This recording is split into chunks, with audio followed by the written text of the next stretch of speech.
Human brain বা মানব মস্তিষ্ক। Human brain is a sophisticated, is a powerful, is an efficient and is a very strong machine. এটি একটি শক্তিশালী, কার্যকর, দক্ষ এবং বৈচিত্র্যময় একটি শক্তিশালী একটি যন্ত্র বা একটি ব্যবস্থা। সেটি হচ্ছে মানব মস্তিষ্ক।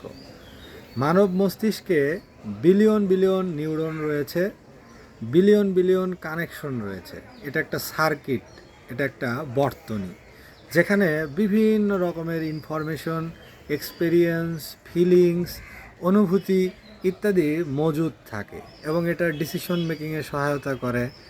এটা পাস্টে যেতে পারে, ফিউচারে যেতে পারে, প্রেজেন্টে থাকতে পারে। অর্থাৎ এটা খুবই শক্তিশালী একটি ব্যবস্থা, খুবই শক্তিশালী একটা প্রসেসিং ইউনিট, অর্থাৎ প্রক্রিয়াকরণ ইউনিট। আমরা যেমন কম্পিউটারে, ল্যাপটপে, ট্যাবলেটে, স্মার্টফোনে দেখি সিপিইউ, অর্থাৎ সেন্ট্রাল প্রসেসিং ইউনিট। তো মানব শরীর বা হিউম্যান বডির সবচেয়ে শক্তিশালী অংশ বা প্রক্রিয়াকরণ অংশটি হচ্ছে মানব মস্তিষ্ক বা হিউম্যান ব্রেন। মানুষের সিপিইউ, কম্পিউটারের যেমন একটা সিপিইউ থাকে, মাদারবোর্ড থাকে, সেরকম আমাদের মানুষের যে সিপিইউটা, সেটা হচ্ছে আমাদের হিউম্যান ব্রেন। সেটা আমাদের মাথায় থাকে, মস্তিষ্কে থাকে। মস্তিষ্কের কর্মক্ষমতা, কার্যক্ষমতার উপরেই আমাদের জীবন নির্ধারিত হয়, আমাদের সব কিছু প্রায় ডিসাইড হয়ে থাকে। তো এখানে একটা বিষয় রয়েছে মানব মস্তিষ্কের, সেটা হচ্ছে এই মুডের ব্যাপারটা।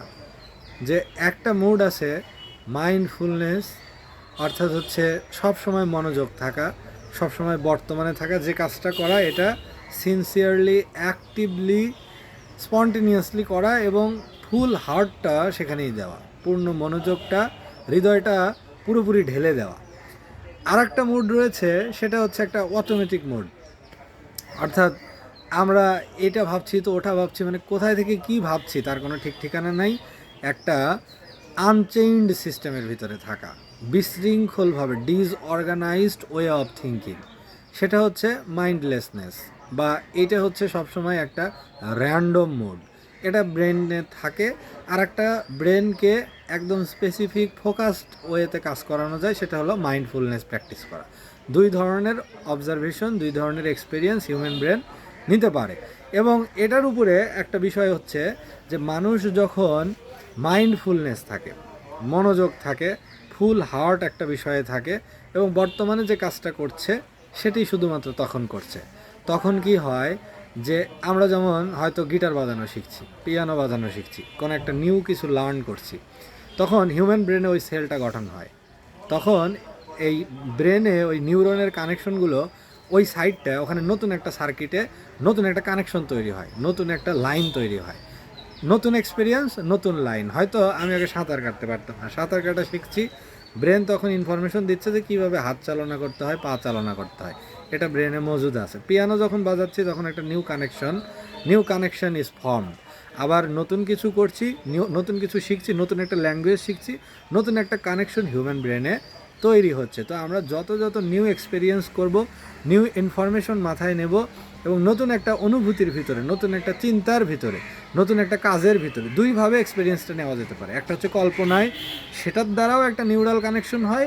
আবার হচ্ছে ফিজিক্যালি হ্যান্ড টু হ্যান্ড কোনো একটা পরিস্থিতি এক্সপিরিয়েন্স করা, কোনো একটা কিছু শেখা, কোনো একটা কিছু লার্ন করা, এটার দ্বারাও হিউম্যান ব্রেনে নতুন একটা কানেকশন তৈরি হয়। তাহলে it is like an exercise.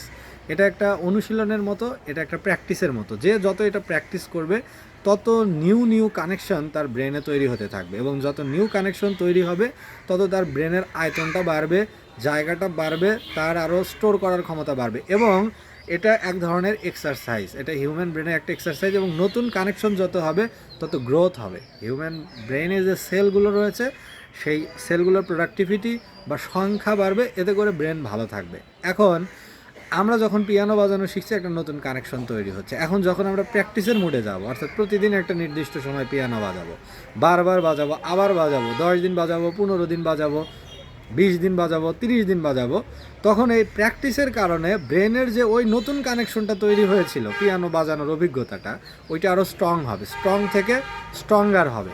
তাহলে যত প্র্যাকটিস করবো, প্রথমে a new connection is formed, then practice makes it stronger day by day. দিনের পর দিন তখন ওই কানেকশনটাকে, নিউরাল কানেকশনটাকে আরও বেশি শক্তিশালী করবে। প্রথমে যদি একটা সুতার মতো থাকে লাইন, প্রতিদিন প্র্যাকটিস করার পরে ওটা পাটের মতো হয়ে যাবে, ওইটা আরও শক্তিশালী সুতার মতো, দড়ির মতো হয়ে যাবে, আরও বেশি মজবুত হবে। তখন ওটা সেরার সম্ভাবনা আরও কম, মানে কানেকশনটা হিউম্যান ব্রেনে তখন বেশি জায়গা দখল করে থাকবে। এইভাবে আমরা সেলের ডেভেলপমেন্ট ঘটাতে পারি এবং হিউম্যান ব্রেনটাকে আমরা, আমাদের মানব মস্তিষ্ক, নিজেদের মাথাটাকে আরও বেশি উৎপাদনশীল, উর্বর বা ফার্টাইল বা প্রোডাক্টিভ রাখতে পারি। এখন আমরা যখন ডিফল্ট মোডে থাকি, অর্থাৎ এই যে, এবং অটোমেটিক মোডে থাকি, অর্থাৎ আজকে একটা ভাবছি, মানে নো প্ল্যান, আজকে কি আমার টু ডু লিস্ট, সারাদিন আমার কি প্ল্যান, আমার কি ফোকাস, কি লার্ন করবো, নতুন কিছু না, দেখে আমি আমার ব্রেনে কোনো একটা মানে কিছু দিচ্ছি না, কাজ দিচ্ছি না, নতুন টাস্ক দিচ্ছি না, নতুন একটা টার্গেট দিচ্ছি না, মিশন দিচ্ছি না, তখন ব্রেন কি করবে? আজে বাজে জিনিস ভাববে। কারণ ব্রেন তো চুপ করে থাকার বিষয় না।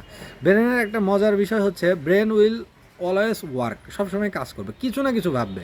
আপনি পজিটিভ কিছু ভাবতে না পারলে নেগেটিভ কিছু ভাববে, নেগেটিভ কিছু যত ভাবাবেন নেগেটিভ কানেকশন তত আরও স্ট্রং হবে। ওই যে প্রথমে একটা সুতার মতো থাকবে, নতুন কানেকশন ফর্ম, একটা ভয় পেলেন, একটা দুশ্চিন্তা করেন এটা হতে পারে, তখন ওইটার একটা কানেকশন হলো। ওইটা যখন বারবার ভাববেন যে না এটা হবে, এটা হবে, এটা সম্ভবত হবে, প্রতিদিন 8-10 বার 15 বার চিন্তা করবেন, সারাদিন ধরে ভাবছেন, তখন কি হবে? ওই কানেকশনটা, ওই সুতা আর থাকবে না। প্রথমে হয়তো একটা মানে সুতা ছিল, চিকন সুতা, পরে ধীরে ধীরে এইটা একদম মোটা শক্ত, নখের মতো শক্ত একটা লাইন হয়ে গেল। মানে ইমাজিন করতে হবে যে এরকম একটা লাইন হলো, নিউরাল কানেকশনটা আরও বেশি স্ট্রং হলো। তখন কি হবে?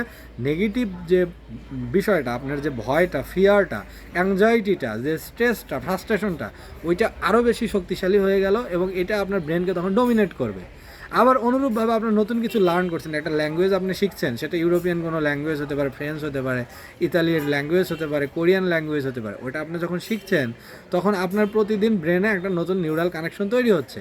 বারবার যখন প্র্যাকটিস করছেন, ওয়ার্ডটা ইউজ করছেন, অন্যের ওয়ার্ডটা আপনি কানে নিচ্ছেন, শুনছেন, তখন আপনার ওই কানেকশনগুলো আরও বেশি স্ট্রং হচ্ছে, আরও বেশি স্ট্রং হচ্ছে। তখন ওইটা আপনার ব্রেনটা দখল করে নিচ্ছে এবং ওই ধরনের সেল আপনার ব্রেনে তৈরি হচ্ছে, আপনার হিউম্যান ব্রেন ওইভাবে গ্রোথ হচ্ছে। তাহলে চয়েসটা কার উপরে? ব্রেনটা আমাদের, it is with infinite capability, অসম্ভব ক্ষমতা রয়েছে, অসীম সম্ভাবনা রয়েছে, মানে এ লট অফ পোটেনশিয়ালিটিস আর দেয়ার, অনেক সম্ভাবনা রয়েছে। বাট রিমোটটা কার হাতে? Who will control the remote? Remote will be controlled by us. Remote নিয়ন্ত্রিত হবে আমাদের দ্বারা, আমাদের নিজেদের দ্বারা। অর্থাৎ আমরা আমাদের ব্রেনে কী ধরনের কাজ দেব, কী ধরনের টাস্ক দেব, it will function like that, এটা ওইভাবেই ওটাকে ফাংশন করবে, ওইভাবে কাজ করবে। তাহলে চয়েসটা হলো আমাদের উপরে। এখন আমরা কি ভাববো? এই জন্য নিউরাল কানেকশন আমরা তৈরি করব ভালো বিষয়টার উপরে, এবং ওইটাকে যত আমরা গুরুত্ব দিব তত ওইটা বেশি স্ট্রং থেকে স্ট্রঙ্গার হবে প্র্যাকটিসের দ্বারা। মাইন্ডফুলনেসটাও ঠিক সেরকম। আমরা যদি ব্রেনটাকে র্যান্ডম মোডে রাখি, প্রতিদিন যদি কোনো একটা মিশন না দেই, কোনো কাজ না দেই, তাহলে ব্রেনটা ধীরে ধীরে, আমাদের লাইফ হয়ে যাবে হচ্ছে একটা টাস্কলেস, আমাদের হিউম্যান ব্রেন হয়ে পড়বে ধীরে ধীরে নিশ্চল, এবং সেলের যে গ্রোথ সেটা আর হবে না, নিউরাল কানেকশনের যে মানে স্ট্রেংথ সেটা আর থাকবে না, এটা ব্রেক হবে। নতুন নতুন আজে বাজে জিনিস দিয়ে মাথা ভর্তি করলাম, ব্রেন তো ওইভাবে ডেভেলপ হবে, যেটা দেবো সেটা নেবে। আজ টেনশন দিচ্ছি, আজ অ্যাংজাইটি দিচ্ছি, ওটা ধীরে ধীরে ওটা ও নার্চার করতে থাকবে, করে করে ওই সাইডটাও স্ট্রং করে তুলবে। তাহলে কি আপনার ব্রেনটা তো আপনার অনেক ক্ষমতার, বাট আপনি এটা ইউটিলাইজ করতে পারলেন না। একই ব্রেন সবাই পেলেও কেউ ভালোভাবে ইউজ করলে অনেক দূর চলে গেল, আর আপনি এটা কি করলেন? একটা র্যান্ডম মোডে রেখে দিলেন, এলোমেলো মোডে। আপনার কোনো মিশন নাই, প্ল্যান নাই, কোনো মানে নির্দিষ্ট বিষয়ে আপনি ব্রেনকে কাজ দিচ্ছেন না যে এটা আমার করতে হবে, এটা আমার প্র্যাকটিস করতে হবে, বা এটা আপনি ভাবছেন না ওই বিষয়টা, তখন আপনার ব্রেনের নিউরাল কানেকশনগুলো ওগুলো দুর্বল হয়ে যাচ্ছে। তখন অন্য আজে বাজে জিনিসটা আপনার ব্রেনটা দখল করে নিচ্ছে। ব্রেনটা ঠিকই কাজ করছে, বাট স্ট্রেস বেড়ে যাচ্ছে, আপনার ব্রেনটা কী হচ্ছে? ক্ষয় হচ্ছে। মানে এটাকে বলে ক্ষয়, মানে খারাপ দিকে ব্রেনটা কাজে লাগান মানে হলো প্রোডাক্টিভ না। আনপ্রোডাক্টিভ খাতে ব্রেনটা ঠিক ইউজ হচ্ছে, কারণ এটা তো সবসময় ফাংশন করবে, আপনাকে কাজ একটা দিতেই হবে। তো আপনার চয়েসটা আপনার উপর, আপনাকে কী ধরনের কাজ দেবেন, কাজের উপরে ও ফাংশন করবে। অতএব চয়েসটা আপনার উপরে, অতএব it depends all upon you, আপনার উপরে সব সময় নির্ভর করে। অর্থাৎ আপনি এটাকে কীভাবে চালাবেন মানে সেটা এটাই এফিসিয়েন্ট, ঠিক আছে, it is powerful, it is strong, it is a very sophisticated machine, a very large circuit, billions of neurons are there, but মানে everything is controlled by you, সব কিছু আপনার দ্বারা নিয়ন্ত্রিত হচ্ছে। আপনি যদি একে সিস্টেমেটিক ওয়েতে, in a very orderly way আপনি যদি এটাকে ফাংশন করাতে পারেন, রান করাতে পারেন, then it will run smoothly and it will give you amazing feedback, খুব ভালো আউটপুট দেবে, ফিডব্যাক দেবে। সো আমাদেরই এই বিষয়টাতে সবচেয়ে বেশি সচেতন এবং সজাগ থাকতে হবে, এবং সবসময় যে কাজটা আমরা করি এই সবসময় ব্রেনকে ওই একটা বিষয়ে যে মাইন্ডফুলনেস, যে প্র্যাকটিসটা, মনোযোগ দেওয়াটা, বা পাস্টের কথা না ভেবে ফিউচার নিয়ে উদ্বিগ্ন না হয়ে বর্তমানে ওই কাজটা ভালোভাবে করা, এই একটা প্র্যাকটিস করতে করতে কী হয়, তখন ওই সেলটা স্ট্রং হয়ে যায়, তখন আপনার ব্রেন আবার নতুন কাজ চাইবে, ব্রেন নিজেই ডিমান্ড করবে যে আমাকে নতুন কাজ দেওয়া হোক, কারণ ও তো আর র্যান্ডম মোডে থাকতে অভ্যস্ত না, প্রতিদিন আপনি ওকে প্র্যাকটিস করাচ্ছেন মাইন্ডফুলনেস, তখন ও নিজেই চাবে আমাকে একটা কাজ দিক। আপনি যখন একটা কাজ দিবেন তখন সেই কাজটা করার পিছনে ও আবার লেগে যাবে। এইভাবে আপনি আপনার ব্রেনকে মানে রিওয়ার করতে পারেন। আমরা বলি না বাসা বাড়ি ওয়ারিং করা, মানে তার লাগানো, তার দিয়ে সার্কিট তৈরি করে বিভিন্ন লাইন বিভিন্ন জায়গায় নেওয়া। তো আমাদের ব্রেনটা হয়তো একভাবে ওয়্যার আছে, বর্তমানে একটা নির্দিষ্ট একটা সেট আপে রয়েছে, কোনো জায়গায় সুইচ এই জায়গায়, ফ্যানের সুইচ ওই জায়গায়, লাইটের সুইচ এই জায়গায়, বিভিন্ন জায়গায় আছে। আপনার পছন্দ হচ্ছে না, যে না এটা আমার পছন্দ না, আমি এটা চেঞ্জ করব, এটা ওখানে দেবো, ওটা ওখানে দেবো, তাহলে ইউ ক্যান রিওয়ার ইউর ব্রেন। আপনার ব্রেনকে পুনর্নির্মাণ করার ক্ষমতা, রিকনস্ট্রাক্ট করার ক্ষমতা আপনার হাতে। আপনি যদি আপনার ব্রেনকে সেভাবে মানে ফিড দিতে পারেন তাহলে ও আবার সেভাবে ফাংশন করবে। তাই আমাদের উপরই এটা ডিপেন্ড করে, তাই এ বিষয়ে আমাদেরই মানে সচেতন হওয়া উচিত।